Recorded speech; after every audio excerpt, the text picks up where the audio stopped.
Welcome to the History Slam podcast from ActiveHistory.ca. Here's your host, Sean Graham. Thank you, Adam. Welcome to the History Slam, everybody. I am Sean Graham, coming at you today nearly live. We are in New Orleans, Louisiana, here at the American Culture Association, or Popular Culture Association annual conference, and we are back after our little 2-month break from the show. We just wanted to refresh and get some new stuff in, and I'm very excited to come back with this particular episode because it's something that I'm really interested in, something that I was really interested in as a kid, and now I've sort of fallen back into a little bit, and that's professional wrestling, and something that I don't think gets a lot of credit as an art form, as a means of storytelling. So I'm really interested to talk to our guest today, AJ Ortega from the University of Houston, Victoria, who is a lecturer in English and is a creative writer, and his academic interests are in researching professional wrestling. So welcome to the show. Thanks for having me, Sean. Thanks for having me. And I liked your intro about wrestling not getting the credit it deserves, or just getting kind of knocked for really strange reasons. You know, it's always, you bring up professional wrestling and you get one canned argument immediately, which is, I'll let you fill in the blank. What do you think that argument is? Well, it's not real. Oh, there you go. It's right? not Oh real. My God, Sean. Yeah. Oh my God, you're blowing my mind now. And what will I ever do with my? Yeah, So that's the problem that we run into. And my answer to that problem is, well, yeah. People say, well, wrestling's fake, and I'm like, well, no, unicorns are fake. Wrestling is quite real. And the argument that it's fake means that, or that it's not real, or that it's scripted, even that makes it lose credibility is quite foolish, I think, because, I'll ask people, I'll say, okay, so you're not into wrestling because it's fake. That's cool. What TV shows do you watch? And they're like, oh, I watch Game of Thrones. Oh, it's a good show. I was like, I don't have to explain to you that those people aren't actually cutting each other's heads off. Right. I like Breaking Bad. I love that show too, but I don't have to go explaining to people that Bryan Cranston is not really a meth dealer. Yeah. And so why does that argument not work in any other facet of entertainment? Well, that's the kind of go-to for wrestling, and it's just getting kind of tired, and it's getting kind of just kind of blown out of proportion. And what I aim to do is to bring this academic scholarship side to it, to give credibility to it, and get it the respect that it deserves. We'll probably get into it later, but I've actually spent some time, a little bit of time. I won't say I'm an expert by any means, but refereeing on the independent circuit and hanging out with those guys. Like, yeah, they deserve all the credit in the world, and they do deserve respect, just like anybody else that performs. Mm-hmm. So that's kind of where the angle I'm coming from. Right, and I think it's because it is, that whole fake thing is so weird, because Harrison Ford didn't actually have a giant boulder go over him. Right. It's a character and it's a show, and I think, and when you look at the guys, it's what they can do. Like, it's very athletic, and then you hear stories about someone like Mick Foley. Sure. Yeah. If you don't know who Mick Foley is, just Google or go to YouTube and put in Mankind, Undertaker, King of the Ring.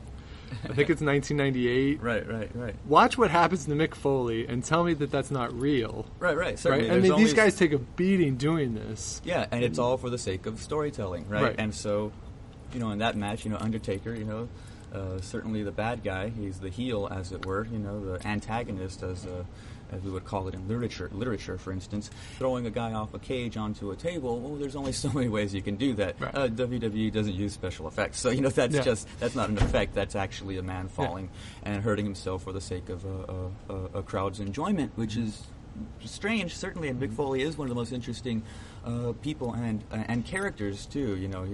He himself and his characters are just fascinating. And a stand-up guy. I will say that I saw one of his stand-up comedy shows over in Victoria, and really, really sweet dude. Got my first edition of his first book signed, so he's a really good guy. But again, he's still doing what he did in the ring now. He's doing stand-up comedy, and it's all narrative-based. He's still telling stories, just not with his body anymore. Right. So it's really fascinating. It really is. So for you, I mean, you're a creative writer by trade, and then you come into this. You're in the English department there in Victoria. Where does this interest then, I mean, you talk a little bit about this legitimizing it, but I mean, how do you get other people on board? I mean, academia can be a very tough world when you're studying mainstream topics. Oh, sure. Here's something a little offbeat. I mean, you come into the university. How is this treated by colleagues?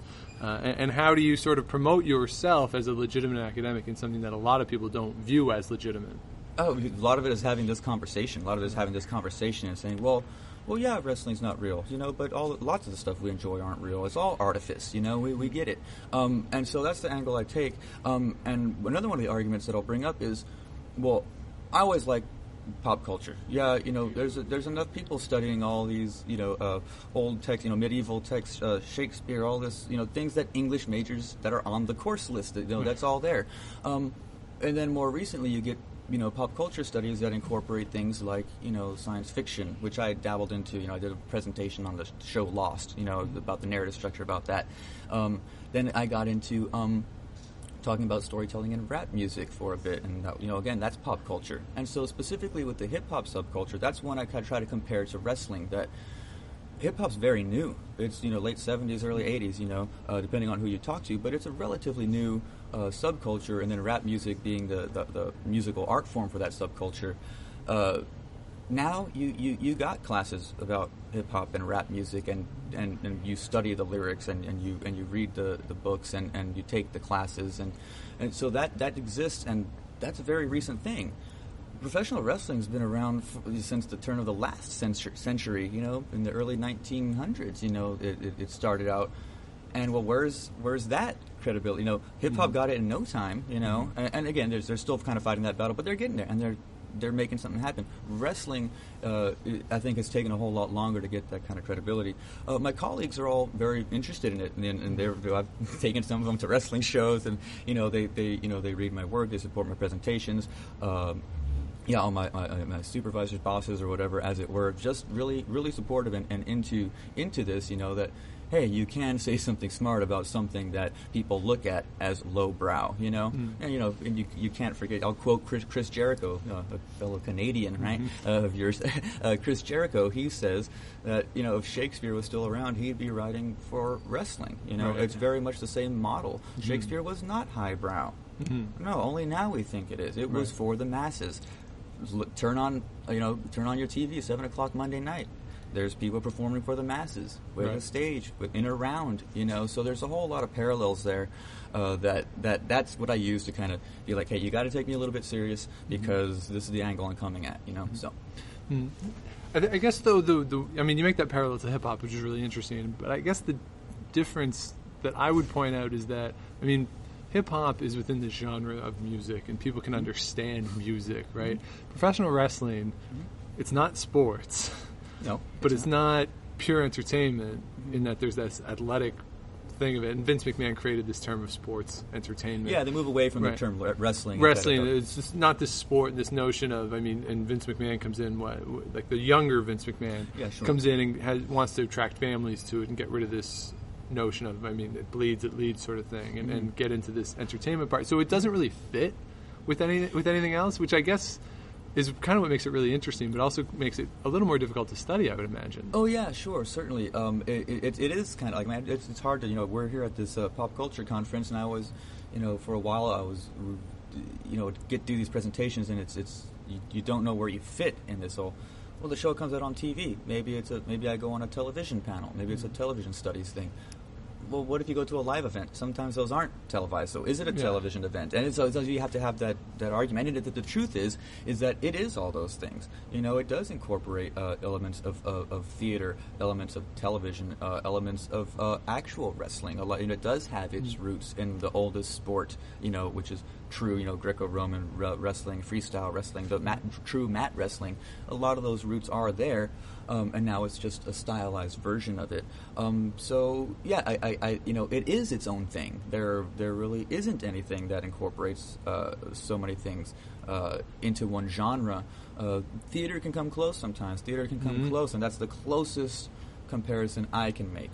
And so I wasn't a theater scholar or anything like that, so I have a lot of catching up to do because now I have to look at wrestling through this lens, instead of just as solely as a writer, as somebody who tells stories, which wrestling does do, but there's this live aspect, and so it complicates it. It certainly complicates it.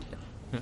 So when you look at wrestling, what would you say is the intended audience for a professional wrestling show? Like the WWE, I know there's this interesting divide of like you need kids, and there's if anyone pays attention to this stuff, like the John Cena debate of like John Cena's character, the older people who are on the internet and writing about it don't like John Cena, but the kids love John Cena and buy all his stuff. And so there's this interesting parallel of like, who is your intended audience? Is it these older guys who have grown up with wrestling and maybe have come back to it, or is it the kids? And for you as a scholar, how do you find not even understanding that audience, but then understanding your audience who would consume what you're doing?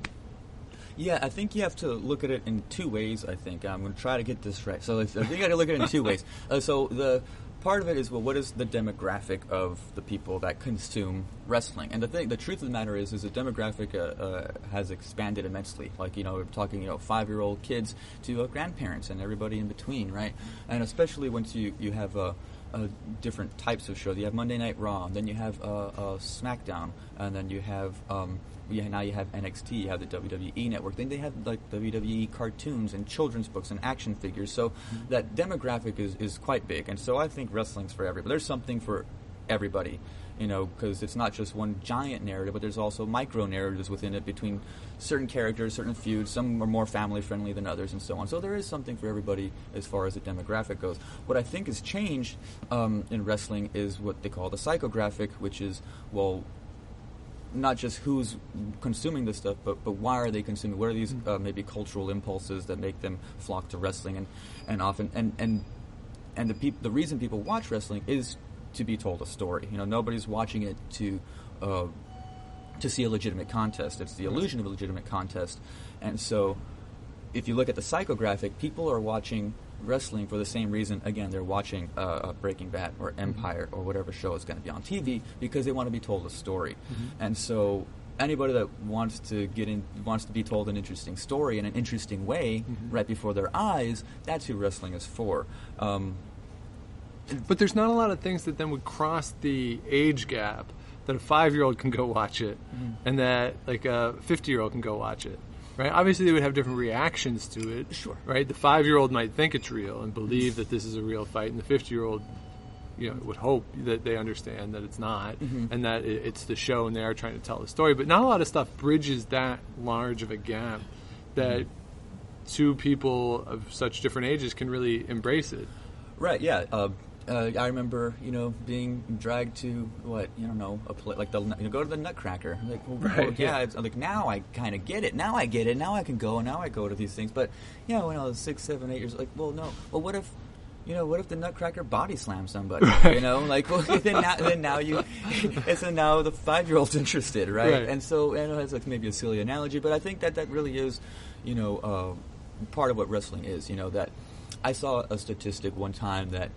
I forget if it was a 2-hour show or a 3-hour show. I don't think it really matters. But in a long wrestling show on TV, there's only actually about 22, 23 minutes of actual wrestling, like on average, because a lot of it is filled with lots of exposition, as it were, to use a literary term, like exposition through promos, backstage segments, things that are shot off-site and little video packages and things like that propel a narrative forward. Yeah. Well, I watched the 1000th episode of Raw, whenever that was, 2, 3 years, whenever it was. And I hadn't watched an episode in, 10 years, probably. Okay. And I turned it on, and I did. I watched the whole thing, and it was 3 hours, and I was shocked at how, I found it slow, was the word I used describing it later, is that, they're talking, and they're trying to forward the storyline, but the crowd is so interactive, which I realize is part of the story and all this, but it's like it takes them 5 minutes to say 2 sentences. Right. So it took so long, and then I was looking back at some old stuff on Wikipedia, like matches, like different cards from pay-per-view events, and looking at the time of the matches. I'm surprised sometimes at how short some of these matches are, like 4 or 5 minute matches, which physically for these guys is a lot, and I understand that. Sure. But I remember as a kid, it just always felt longer. No, it was legitimately longer. There was, I think, less of the video kind of packages, less of the they still had promos and things like that. But the matches, it was a 20-minute time limit was like standard. Then you'd get, 30, 40-minute time limits. Then you'd get, hour-long matches, and not just, though, at a certain point it became a gimmick match, the Iron Man match, goes 60 minutes, how many pinfalls or submissions can you get? But, once upon a time, you go back to the, 50s, 60s, 70s, 60-minute matches in front of a live audience with no TV cameras wasn't uncommon. Right. It wasn't uncommon, And you bring up the subject of the spectator, which is again what makes wrestling unique. That the audience is part of the show. Yeah. You don't have a show if you don't have a crowd, right?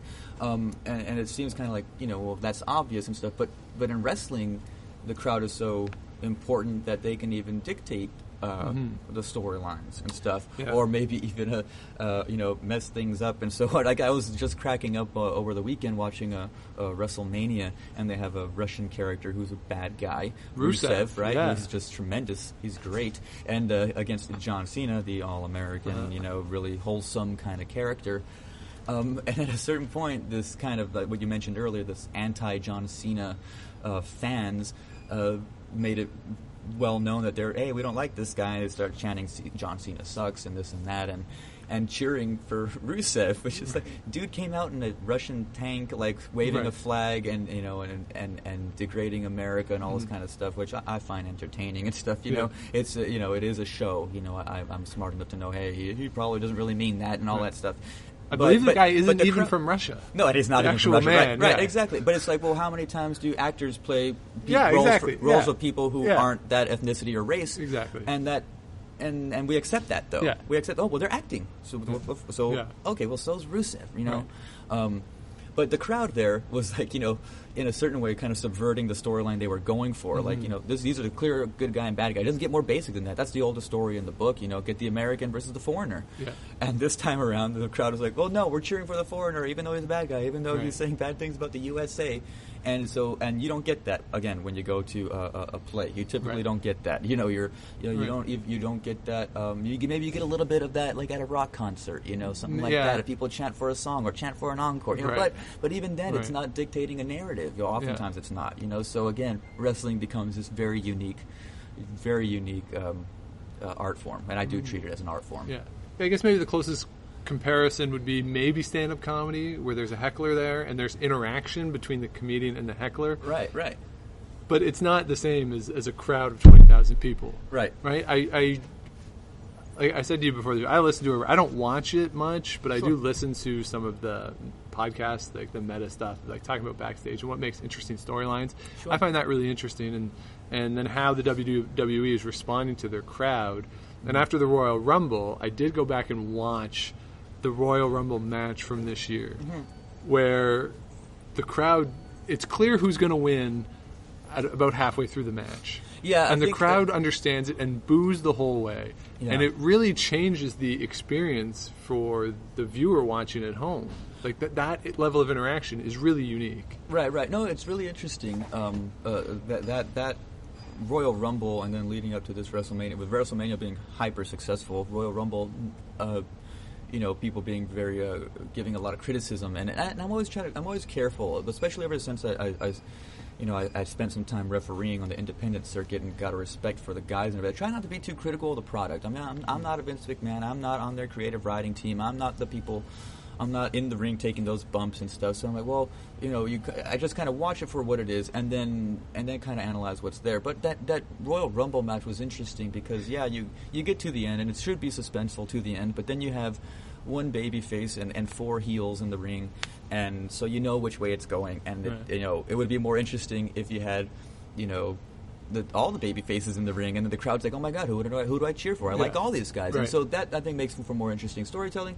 I'm sure they have their reasons for doing it the way they did, which are probably beyond my understanding as an outsider. And so I try not to be hypercritical of it, because that's one thing that is really interesting on the internet now, is that now all of a sudden, I don't call myself, I like to say I'm a wrestling scholar and all this, but I'm certainly not an expert. The wrestlers are the experts. The people that have been doing this stuff their entire lives are the experts. Again, I'm the observer. I have been a participant as a referee, and then I have that little angle, that little bit of understanding. But I do try to avoid the fanboy that knows everything mentality. I don't think it's productive. Again, I think we need to move away from that and kind of have a legitimate argument, legitimate conversation in a smart way, in an intelligent way about the product, like we do about television, like we do about film. So. But I don't know. I don't think the discussion is always intelligent about television and film. I mean, you go on Twitter and see reactions to stuff, and I think some of the stuff sometimes with wrestling is that initial reaction gets overblown. And perhaps because there's not that many people, I assume, like you, who are engaging in these deeper analytical discussions over it, that initial visceral reaction that some people have on Twitter is the stuff that is being taken as, well, this is the reaction. This is what it is. Right. So we don't. Exactly. So there isn't people. There aren't enough people like you doing what you're doing to move beyond that. Because with shows like, say, when How I Met Your Mother ended, that initial visceral reaction from people on Twitter was quickly dismissed as people who are seen as more analytical started writing about it, like, whether it's reviewers or whatever, right? And that, when you started to Google the end of the show, that sort of stuff came up, as opposed to that initial negative reaction. In wrestling, there isn't as much of that second wave of stuff to really break it down. Yeah, what's interesting when you bring that up, like after WrestleMania, there's a whole bunch of great articles and stuff that were saying smart things and were praising the product because they did put on a hell of a show, and everybody got their money's worth and everything like that. So I think a lot of times it's, I'm going to say fanboys because they say that in all these different all these different realms, but in the wrestling, fanboys, if they don't like it, they become more vocal about it, and they start blowing up Twitter and start writing their silly little blogs and all this kind of stuff. And it's like, well, you just didn't like what happened, and so that's why you're being vocal about it, because it's not pleasing you. And it's like, well, maybe, again, just accept it for what it is and try to just kind of roll with it, because there's enough people out there that are anti-wrestling, and it's even coming from its own community and its own consumership, I think, which is, I think, counterproductive. Again, if you want people to stop looking at you strange because you're a wrestling fan, and think you, and push these certain stereotypes onto you because, oh, this guy watches wrestling, he's this way, and he's dumb, or he's a redneck, or he's unintelligent, or he doesn't, like, that's, like, you're not doing us any favors, dude. Like, chill out with that, and try to show, this art form that you claim to love, at least show it a little bit of respect, And so, again, my angle is, I can't combat that. I really can't. So my angle is like, well, let me go the academic route and stuff, because once stuff is put in, bound, and it has a nice presence in the form of a book artifact, and it goes up on a shelf, it commands a certain amount of authority. I mean, it really does, And so that's kind of how I'm trying to combat that, Yeah. And there are some good I mean, there are, but it's not to the same extent. Yeah. Right? I mean, it's a matter of scale. Yes, exactly. It's disproportion, basically, is what you're saying. And I'm agreeing that, in other realms and different modes of entertainment, there is a sort of balance and stuff like that. Oh, that was a crappy episode of whatever, so I'm going to be a little bit vocal about it. But with wrestling, I think it's a little bit exaggerated. It's quite lopsided, Yeah, I mean, for me, like, I read a lot of what Dave Shoemaker does at Grantland. Great, yeah. And then on major event nights, I know Deadspin sort of does live. Yeah, Deadspin will pick up some of the stuff. Some of the stuff. But, I mean, generally speaking, I find it difficult to find well-written quality analysis of the stuff. So, I mean, whereas with TV, it's easier. Certainly. There's just more people. Right. And it's too, when you talk about, like, these people who aren't happy with sort of the results, there's this interesting dynamic, too, is that wrestling doesn't have an off-season. Oh, yeah. Right? So, with TV, you have that season finale. And there's sort of this build to that. And then wrestling, there's seasons, and this notion of everything builds to WrestleMania. Right. Then you have this refresh on the year. But it's not quite the same because these storylines, sure, some of the storylines are blown off. Right. But some of them continue. Yeah, some get tied up, but then some of them start at WrestleMania, too. Yeah.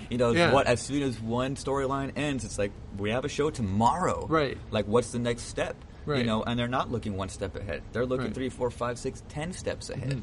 But to do that, you need because in TV, let's be honest, the good guy usually wins. Right. Whatever it is, he or she falls in love, or they achieve whatever they want to achieve, and everything works out in the end. Right. In wrestling, because you don't have that defined end point, the good guy can't always win. Right. So the person who the fan doesn't want to win has to win sometimes to maintain the notion of, or to be able, like, you're suspending disbelief, right? So continue to do that, I think the bad guy has to win sometimes. Well, yeah, or the certainly. small guy has to beat the big guy, or whatever it is. I mean, as a storyteller myself, somebody who writes short stories and stuff, creative writing, and so you read a lot of literary theory. And so I started reading, lit theory stuff, and found that I'm going to paraphrase Kenneth Burke, and basically he says you set up an initial condition, and you want to promise the audience something, or the reader something in this case. And you deliver the opposite for as long as you can, right? And that's what tension is in a story. Yeah. That's what plot is, and then, that's what wrestling is, John Cena finally won at WrestleMania against Rusev, but for the past several weeks or months, he had been fighting Rusev and losing, because that builds the tension. Yeah. And so, usually the good guys hopefully going to win at the end, at least, our moral code tells us we want that. But so long as the WWE delivers the opposite, right? Rusev winning, that keeps you watching week after week, building that tension until you get that denouement, as it were, and wrap everything up and get that closure. And so it operates under the same pretenses as how you put together a good story. Yeah.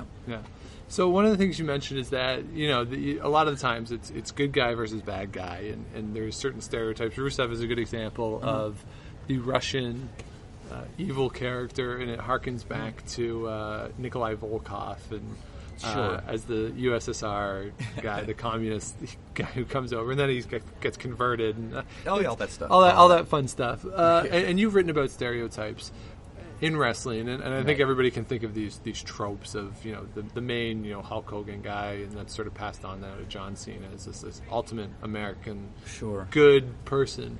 But there's also very negative stereotypes, particularly with women. In professional wrestling, and I'm wondering, is this reliance that professional wrestling seems to have on stereotypes? Can it be seen as a negative thing? Not only in the storytelling, but also in the way viewers then see women, minorities, any sort of disenfranchised group. I think anytime you're working with stereotypes and things of that nature, it becomes problematic, And I'm not consistent in what I think is okay and what is not, There's TV shows and movies rely on stereotypes a lot too, because we know what they are. I mean that happens in other genres as well, not exclusive to wrestling. Again, but maybe the ones in wrestling are a little bit more pervasive and exaggerated because it's spectacle and because it's this theater thing where you have to be able to see those. You have to see those stereotypes from the nosebleed seats. I mean that's really part of it too. So I think they have to be more exaggerated. Yeah, it becomes problematic. Some of the stuff can, I think, maybe go over the line and so on, but it's one of those things that they put out a product for entertainment, and just like any other artist puts out a product, once it's out of your hands, it's up to the viewer or the audience to interpret it accordingly. And, wrestling banks on a lot of gender stereotypes, oftentimes some negative ones. But at the same time, they also defy a lot of gender stereotypes. I mean, the strongest woman in the company is the boss's daughter, Stephanie McMahon, and you hear a lot of stuff like, women in the workplace, for instance, and that glass ceiling. And Stephanie McMahon is calling the shots, you know. She's also a heel character and everything, but she's also the top dog, and not because of her husband. Her husband, Triple H, is the second, but because he married her, so she, in a certain way, has more power and authority than he does. So in that way, I think, that's interesting. Yeah, we'll harp on all the negative stereotypes, but let's look at the ones that are, it's rare, but sometimes they do subvert those stereotypes, and something interesting does happen, But again, they are rare. They are rare.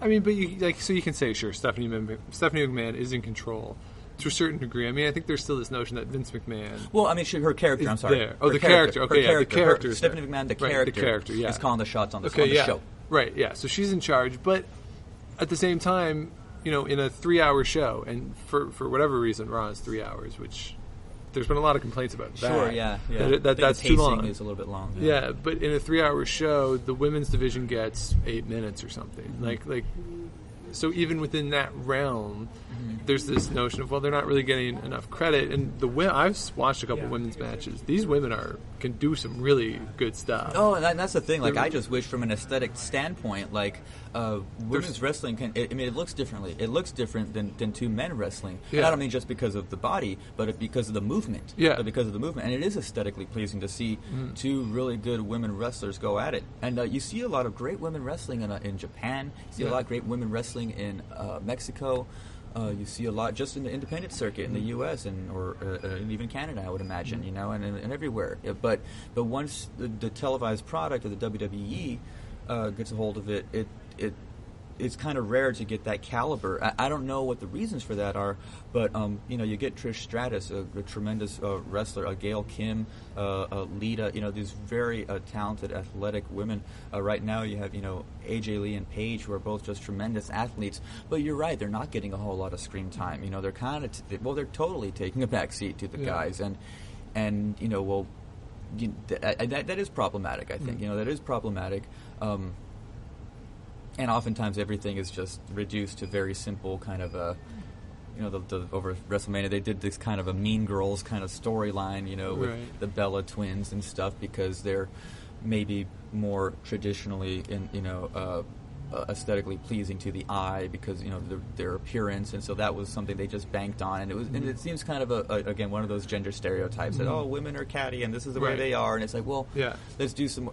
I've seen TNA do some more interesting stuff. Total Nonstop Action, that promotion, they do some interesting stuff with their women wrestlers and give them a little bit more screen time and again, like ladder matches and really interesting stuff that's like, whoa, they're hanging with the big boys. That's cool. Right.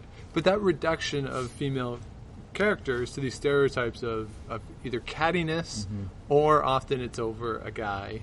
Yeah. Right? And in the WWE has the Total Divas show, which is a reality... the professional wrestling doing a reality show is like the funniest thing in the world. No, and that's the thing. It's not wrestling anymore. It's become this transmedia behemoth. But the WWE putting out anything that promotes or that claims to be real is quite entertaining to me. But that show oftentimes boils down to either their relationships with male wrestlers, like romantic relationships, or their inner rivalries for airtime and championships and stuff. So even that show boils women's roles down to these very set stereotypes. Sure. And then I wonder, if I have a daughter, do I want her watching that? I would say probably not. And two, if I have a son, do I want him watching that? And again, probably not, because I think it creates an unrealistic or even an unfair perception of women. And given that the audience oftentimes is so young, does the WWE and other promotions not have some sort of a responsibility to that audience to break free from these stereotypes? And even if the results aren't real in that sense, to create more realistic characters? Well, that's a tough one. I mean, you bring up some good points, but I don't know if that's the goal. I mean, that's the thing. We'd have to. It'd be like, I don't even know if that's the goal, because like you're right. It's like, oh, do I want my daughter to watch this product? It's like, well, I'll probably have my daughter watch the WWE and just let her know, hey, this is this and that. But I probably won't buy my daughter a Barbie. Right. I think that's a whole lot more damaging, and that's something I can, I think I can explain away wrestling a whole lot easier. It'd be like, well, look, it's not real, clearly, because he's stomping him when he punches, so he can sound louder. So if that's not real, the role of the woman is also not real, so you have to understand that, and so, I think the question, don't they have a responsibility, is the interesting one, and one that I'm not sure. I don't have the answer to it, nor would I claim to. Yeah, it's a tough one. Because and it's not just women. It's too. I mean. Well, yeah. A couple of years ago or last year, I lose track, but I did a presentation about specifically racial and ethnic stereotypes in wrestling. I've also done one on gender stereotypes in wrestling and stuff, but not focusing on the ones that are just these go-to kind of default placeholders of characters, but the ones that kind of defy that stuff. One of my favorites being Goldust, who initially came out as this like transgendered character, and kind of blurring the lines of masculinity and femininity, which was interesting, and a great feud against Val Venus, who was his character was a former porn star, and it just what a good storyline that was, and I thought they were doing some very interesting progressive stuff, with that, because Goldust beat Val Venus and beat him with the Shattered Dreams, which is a kick to the groin and this emasculating thing, and so this transgendered kind of hyper feminine male character, was emasculating the most hyper masculine guy on the roster, and his virility and all this kind of stuff. And so I think those are more interesting. I think you have to. Unfortunately, I think you have to have that kind of baseline of those stock stereotype kind of gimmicks for those ones that subvert that exact stereotype, and Goldust being one of the most interesting ones, for just as an example. Right, but even with Goldust, he comes out, when he first comes out, with a very well-endowed woman, and over time, it's clear, like he's, at one point, I don't know why I remember this as vividly as I do, but he's asked one time by Jerry Lawler in an interview if he's gay, and he says no, and then punches him in the face. So it's still sort of, like, they still bring it back to this notion of what masculinity should be. Right. And then they had that storyline of Billy and Chuck in the early 2000s, I think. And these two guys, they're a tag team, and the notion is that they're also a couple. Right. And a lot of their storylines revolved around people basically just saying that they're not real men because of it. So, I mean, so it still comes down to these very negative portrayals. But, I agree. But, I mean, I thought that, I think, I don't know, I guess maybe I just, at a certain point, I was able to kind of separate, the real world and the wrestling world, because, like, maybe I'm okay with the, like, I'm very against, like, racism, like, in the real world. I mean, I'm talking, like, legislation and politics and actual people being actually racist to other people and stuff like that. That's the stuff that concerns me as far as, like, race and ethnicity, as far as a true danger. And then in wrestling, I think, because it's not real, to bring it full circle, because it's a script and everything, and these people are playing the parts of a stereotype, that I think I've gotten to the point where I can separate that. I'm probably not, at this point, not your average wrestling viewer now, because of, my research interests and all this other stuff. So certainly, something like Billy and Chuck would be problematic if done, in bad taste. How interesting, they were supposed to get married on the air, like how interesting would it be, like, if they got married and, like, had the support of the locker room, and, like, everybody was like, that would be fascinating. Yes, that would be interesting. That would be something that would be an interesting storyline right now, for example. And it's very topical, and wrestling is always topical. What's going on in the news, wrestling's going to emulate that. And I think it has a responsibility to do that. Does it drop the ball sometimes? Certainly. So does music, so does television, so does film. I guess we shouldn't hold it to a higher standard than other forms of entertainment. Right, and, like, we allow this. We allow all sorts of racial and ethnic stereotypes all over any sitcom, all over any show that's a TV drama that's on. Not even on cable, it's on NBC, ABC, something like that, and we accept that, But then if wrestling does it, then it's bad, it's dangerous, and all this kind of stuff, and that kind of and that all comes from that demonizing the culture. A lot of it came from the '80s too, with the steroid stuff, and I think there's still remnants of that people are holding on to, and it's like, well, any jab I can get at wrestling, like, I'm going to take it. And I've gotten in those battles, before, and having to defend this thing that I enjoy, and that to me is harmless and brings joy to my life. I like to be told a story every Monday, and I sit there and I put everything aside for a few hours and kind of check out, Right. So. Right. Although the wellness stuff is a legitimate concern. I mean, Dave Shoemaker, who I mentioned before, he used to do a Dead Wrestler of the Week, right? I mean, like these guys do seem to die rather young, and not just from steroids. I mean, substance abuse has been a major issue in professional wrestling for a really long time. It's actually often, I think, probably not I'd say bigger issues were probably going to be stuff like painkillers, muscle relaxers, things like that. Yeah. Again, to keep going, because they don't have an off season and stuff like that, and their wellness policy and all this kind of stuff, and making sure that's publicized, that we're trying to take care of our wrestlers now and so on, and but I think wrestling, unfortunately or fortunately, operates under different conditions than a true sport. It's not going to be the same as baseball or mixed martial arts or football. Football's a big one. I think I think the NFL is a whole lot more offensive than the WWE. I'll go on record and say that. I think a lot of the stuff they do, as far as their wellness policy or lack thereov, it is dangerous. It's killing football players too, and that is in the news and stuff too. And so the difference being that these wrestlers aren't actually competing for points and so on like these football players are. They're competing for viewership, competing for a spot on the roster, competing for me to buy that ticket to WrestleMania, and so on, and that's where their impulse to use these things to keep going is to keep telling a story, and it's I think that's a tough one too, it's an unfortunate byproduct of just the culture of wrestling, just like football has a certain culture that does have to do with drugs also, and wrestling has that too. Unfortunately, it does have that. But they've tried to take measures to kind of minimize it. I think, but I think the reality of it is that it's there. It's probably there to stay. Right.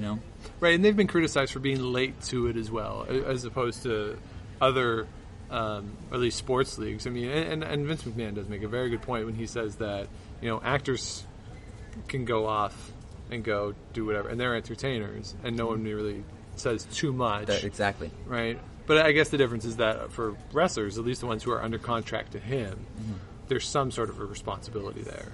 You would imagine that, I mean, if an actor has a contract with the studio, it would be the same thing. That there's some level of back and forth there, and it seems as though he has come around on this, but I think because they were so late to it, that has lingered and people view it with suspicion. And then you have people like Stone Cold Steve Austin now has his really successful podcast.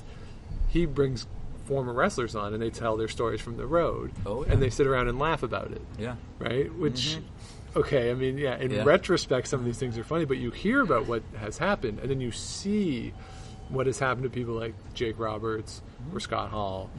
Granted, they've sort of rebounded in their lives, which is good. But I mean, those sorts of stories have contributed to, killing guys and fragmenting families and have very negative impacts. And yet they're sitting around and laughing about it.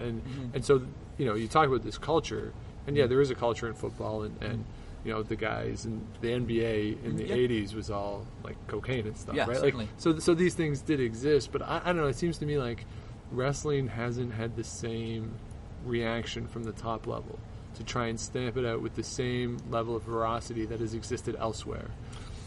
Right. And again, I come back to that. Well, the WWE is not the NFL. They aren't the MLB, nor are they trying to be. They are, it'd be like a TV show, a TV show is going to start drug testing all the cameramen and the actors and the supporting actors and so on. It's like, well, why would they? They're just entertaining people, And if they're gonna, what you're gonna say, tell me actors don't do drugs, that's not true. Yeah. And stuff, and actors tell stories too. Like exactly. Kelsey Grammer, Charlie Sheen, like these guys will tell stories about what they used to do. And it's interesting you bring up the Jake the Snake and Scott Hall. How they those were the next two guys that everybody, it's like you could almost start placing bets, which is the next wrestler that's going to go, and a lot of people would put their money on those two guys, and so that's become this narrative outside of the wrestling world now that is still part of wrestling. Wrestling is not just what happens in the ring now, like now there's this narrative of these guys that were these kind of fallen heroes and so on, and they were at the, really, abusing themselves through alcohol and drugs and things like that. And then now they're on the rebound, and they're getting healthy, and like that's like a thing now. And and so that's new. That's so new. Like that, we haven't heard that story. No, that's a fascinating one. No. You know, I met Jake the Snake over in San Antonio last year. A really stand-up guy, and I told him, I was like, hey, I got back problems, man. Like I started using that DDP yoga too, and it's making me feel better. And he gave me a big hug, and he was a sweet dude. Right. And I'm like, how interesting, you know, like this. And I was like, this is a real moment. This isn't Jake the Snake Roberts. This is this guy, a real person. Like, and it was interesting, really interesting, you know. So, yeah, it's one of those. Yeah, it's always heartbreaking to hear another wrestler passing. You know, it's. You know, now, like I said, I've worked with these guys. I've worked with some of these. I've worked with wrestlers on the independent circuit. You know, and it's like these guys could get hurt in the ring too. You know, and. Just a few weeks ago, we you get the news of El Hijo del Perro Aguayo in Mexico, and passing away in the ring in this from really a kick, right? Yeah, in a really tragic way, and and an accident, a very freak accident as you can get. You couldn't be in the ring with a better technician than Rey Mysterio. Like he is a very good veteran wrestler. You know, I remember.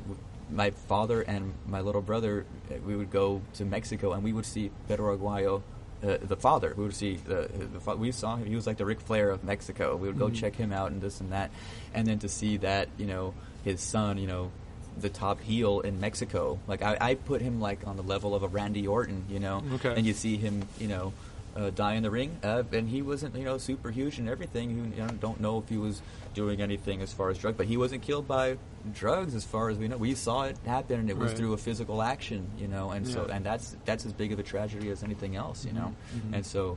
Yeah, it always sucks to get that news, know, and then you're online and all your wrestling buddies are. And it's like people don't even get that, like.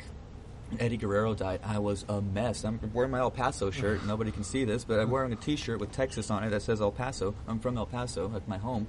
When Eddie Guerrero passes away, like I almost even felt like I couldn't even mourn properly.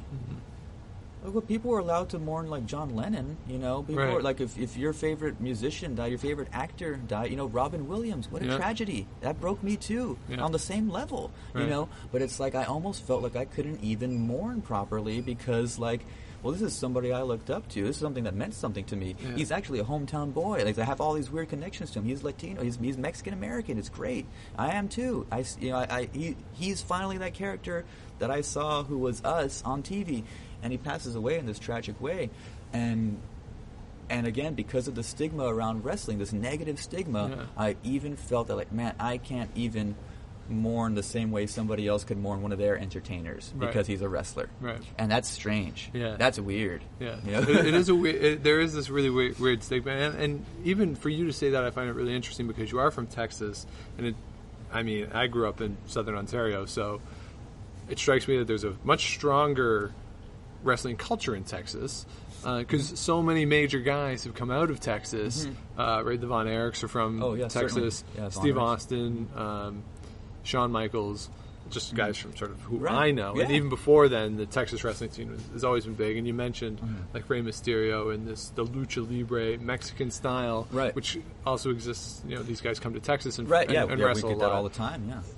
And so for you to say that, I find that really interesting because coming from a place where wrestling is more common for people, and that you still felt that way, to me is really interesting. Right, even in wrestling country, you're gonna still have this negative stigma, unfortunately. And you bring up an interesting point about Texas having a wrestling culture. Texas has its own wrestling culture. You can even get more specific. San Antonio has a wrestling culture. Where I go down to Laredo and Laredo has a wrestling culture. It's on the border.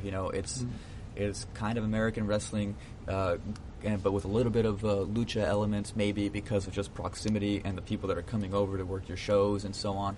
And then you go over to the East Coast. You go out to Philly, the old ECW arena. You go there, and you're going to get a different crowd. Wrestling over there is way different. Chicago has a different wrestling style. Canada has a whole different story. Puerto Rico, and so on. And so again, you get these other little pockets that have their own, their own subculture within the wrestling world.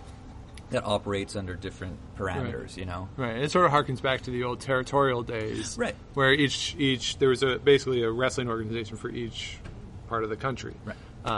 And guys would go to a territory for a time, go to another territory, but there were definitely stylistic differences between each territory. Right. And it's like, oh, you got to learn how to work big men. You got to go over to New York, or you got to be a little bit quicker. You go down to Mexico for 6 months, or you got to learn some, good submissions. You got to learn good fundamental mat wrestling that looks like catch wrestling. You got to go to Canada, if you really want to work your chops, you got to go over to Japan, go to Puerto Rico, and so that's always fascinating to hear about, and that's one thing we get through a podcast now, which is really cool, through all these different wrestlers interviewing current wrestlers, former wrestlers, and talking about those things, and so bringing this bigger view of what wrestling is and can be to the masses is a really cool thing. I think the whole podcasting thing has really added another layer to wrestling that helps people like myself, people like you, that maybe doesn't watch all the time, but you're interested in the storytelling aspect maybe. And so it's really become more than just what's going on in the ring. It's really cool.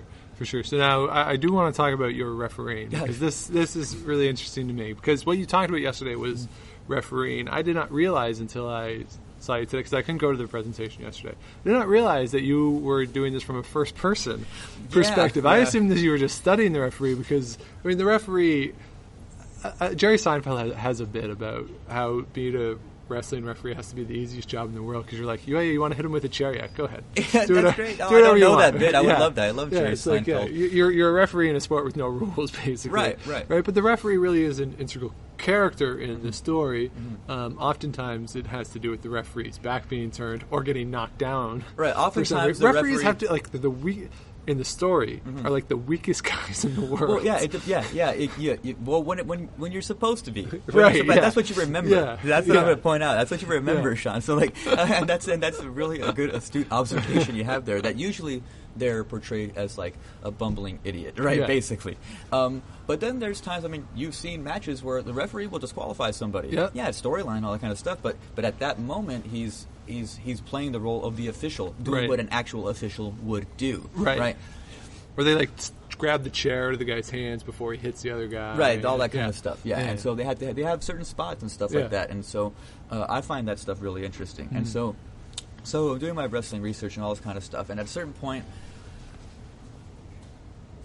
I'll say this on the record, I have zero problem saying this. A lot of time academics, they just stick too much inside their books. It's like, dude, get out of your books or something, and it's like, okay, well, I like wrestling and all this and that, and by chance, I got to be involved in a first-hand kind of way.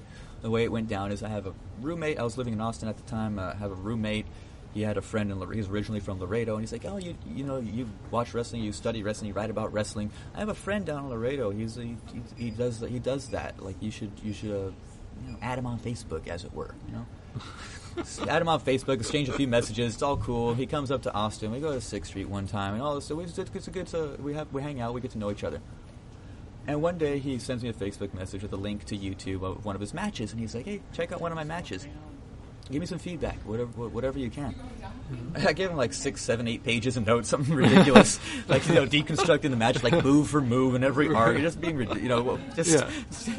an academic, being an academic, overdoing it. It's like, okay, I'm not going to put my toe in the water. I'm going to dive in, and so, and one of my observations was that I was like, I think your referee could be better. He's actually distracting because he's kind of out of position. He doesn't look the part. He looks kind of sloppy. His shirt's not tucked in. And sorry, I'm going to be honest. He asked me to be honest, so I was. His response, and jokingly, I said I could do a better job. It's completely joking, but as you know, sometimes when you text somebody or Facebook somebody, you lose that. You don't meaning. Have the sarcasm. And so he takes it as a literal. He's like, "Well, can you go get a T-shirt and come down to Laredo?" And I was like, and I'm like halfway to the store, and I'm like, I texted back, "Yeah, I'll be right there. I'll be there." And so I went down to the local sports store, grabbed myself a referee shirt that fit. Got my, black pants, black belt, black shoes, black socks. I was like, I want to. If I'm going to do this, and they're going to let me. He's like, I'm going to talk to the promoter. Don't worry about it. Just come on down. And I'm like, if they're going to let me do this, I was like, I respect wrestling. I respect what these guys do. I can't do what they do. I have back problems. I can't be a wrestler, nor do I desire to. I like to be the observer, but refereeing, I could be part of the show and be part of something that I value. Right. And so let me go down there. And so I go down there. It was really cool. The first show we did was they have a arena football team there in Laredo, and so they had the wrestlers do a promo during halftime, and our ring was set out in the parking lot.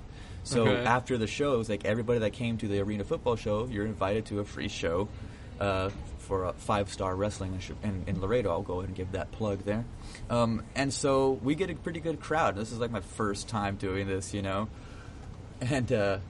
get thrown into like a triple threat match in like the main event and everything, stuff like, and just like not the easiest of things, right.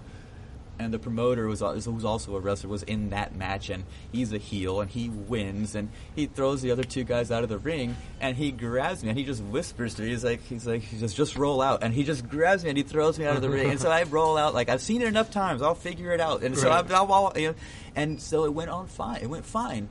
And I was invited back. They're like, hey, really good job. Like, you know what you're doing. Cool. Like, right there for the counts. Right there, he's a headlock. Check for the choke. Make sure it's a clean headlock. Count consistently. All those little things that a referee should do to play the role of the official. I'm not the official. I am playing the role of the official. If the script says AJ is acting as the referee, right? Right. And it was tremendous. It was great. Everybody was happy. Everybody went home. And I felt the same satisfaction as when I finished writing a short story. Yeah. I swear to God, dude. Yeah. And I was like, cool. And then they invited me back. First time they billed me as a special guest referee. The second time they billed me as a referee. By the third time I was there, they're like, senior referee AJ Ortega, because they liked how serious I took it. And because I value what they value what they do. Right. I respect all those guys that I've worked with.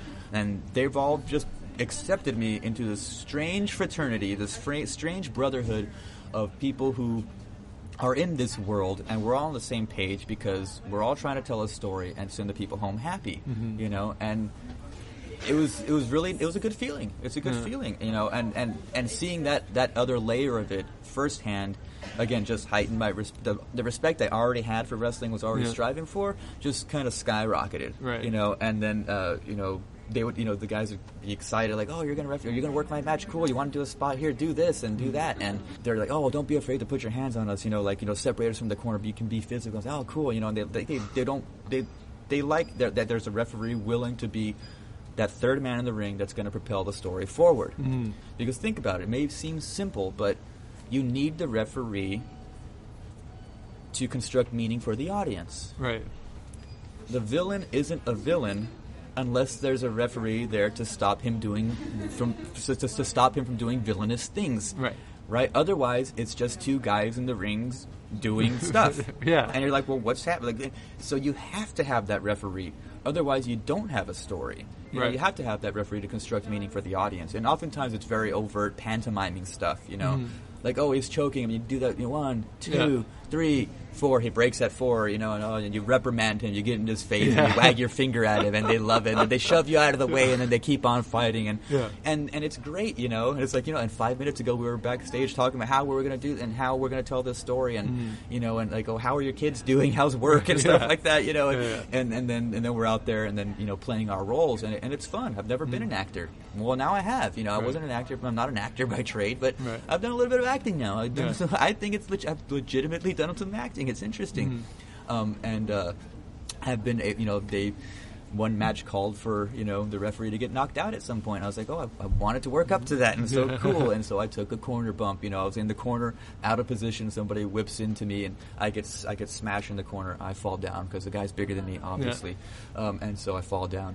And, of course, there's interference while I'm knocked out, of course, and then I wake up conveniently to make the 3 count for the bad guy, and everybody, and just to hear everybody boo, oh my god, it's great. We got the reaction we wanted. Right. Yeah, you want him to boo. Yeah. Yeah. I've often thought that bad guy wrestling manager is the greatest job in the world. It could be, because your job is to come in and hit somebody with a chair.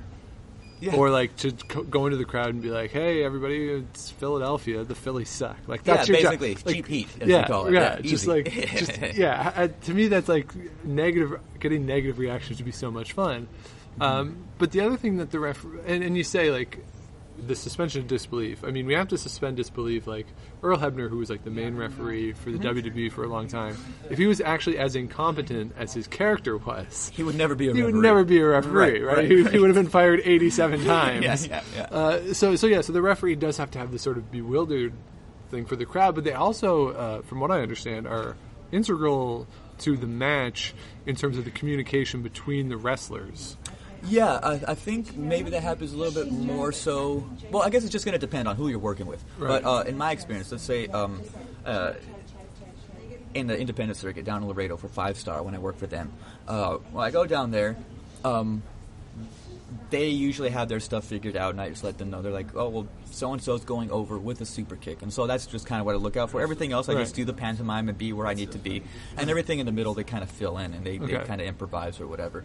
But there has been times where I've worked with a wrestler, and he's downed in the corner and the other guy's off on the other end of the ring, and he kind of motions over to me to come over, like very discreetly, that the crowd doesn't tell. He's kind of nodding me over, and I go down there, pretend I'm checking on him, and he's like, hey, tell so-and-so who he's fighting, tell my adversary to come over here, give me 2 clotheslines and then a shoulder block.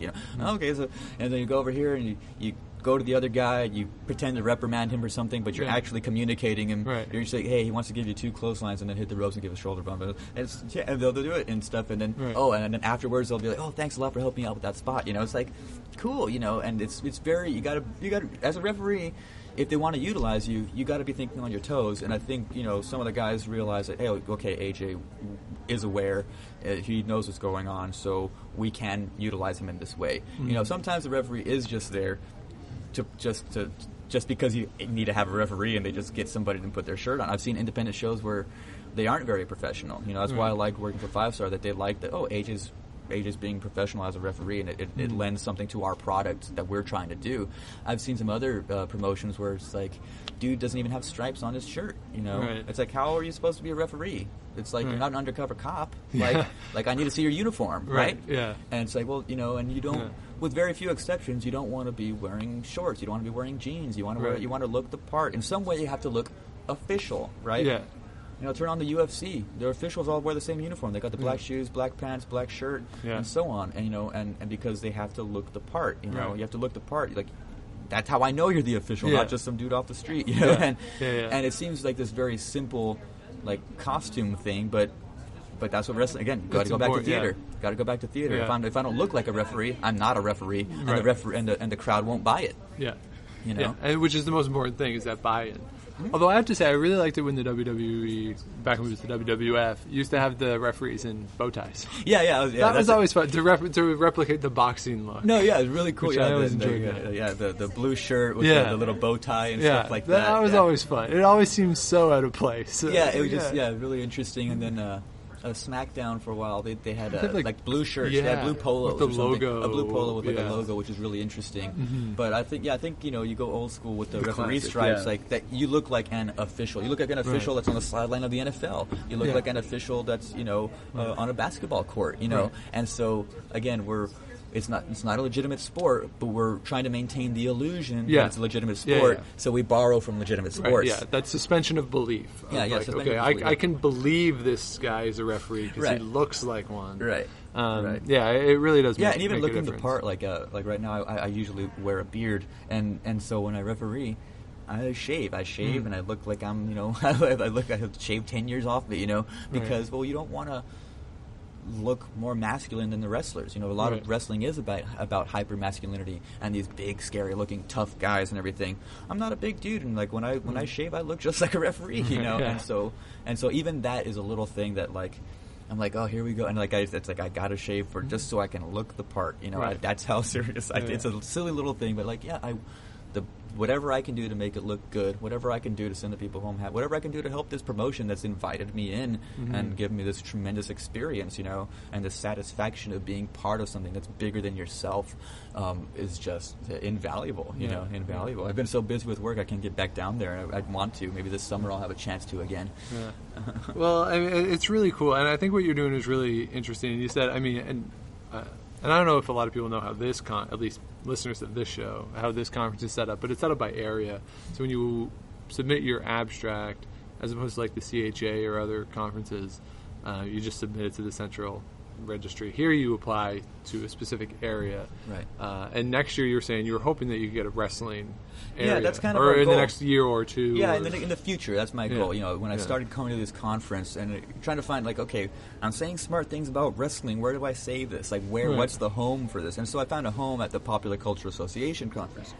So initially I started off like in a television kind of the area. I would present there, and then found my way through a friend who also wrote about wrestling in the theater area. We kind of hooked up there, and so now we do it all in the theater area. And we had 2 wrestling panels for this year, and so I think there's enough buzz, and then there's enough people interested in excitement around it where I think we need to remove ourselves from the theater area, and I want to start an area just for wrestling studies, and we'll have a home here because there's a bunch of fascinating things here. There's the science fiction stuff, the comic book stuff, theater stuff, television, film, anything that's pop culture is represented here, and it's a cool conference for me because I just love when people say smart things about certain genres of art that people may not think you could say smart things about, know, and it's like, well, everything deserves to be studied at a certain point, I think, if you do it right.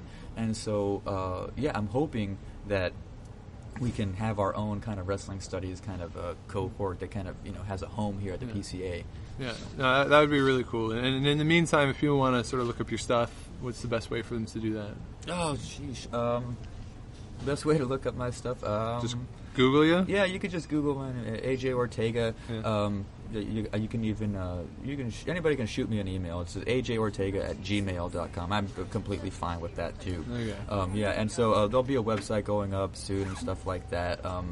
This is kind of a formative year for me on my creative writing side and my academic side. I'm trying to make a lot of moves and stuff, and surrounding myself with the right people. Met a lot of good people here at PCA that are into wrestling, and again, coming at it from different angles. I come at it from a writer. As a writer, we have all sorts of other people coming at it from different angles, and I was always told, smart people surround themselves with people that are smarter than them, and so I'm always like, okay, where are these people that are saying smart things about wrestling? And so now I've kind of, got a good pool of them together, and we're kind of making moves now. So and I'll link, when I post this, we'll link to the papers that you've done on wrestling. So AJ Ortega, University of Houston at Victoria, thanks so much for doing this. Thanks so much, Sean. It was a pleasure, and good luck with your podcast in the future. I'm going to be a listener, subscribed, and all that kind of stuff. Thanks a lot. I appreciate it. Questions and comments for the podcast is historyslam@gmail.com. Twitter is @Dr. Shawnee Fever, and if you're out and you see Enrico Palazzo, please say hi for him.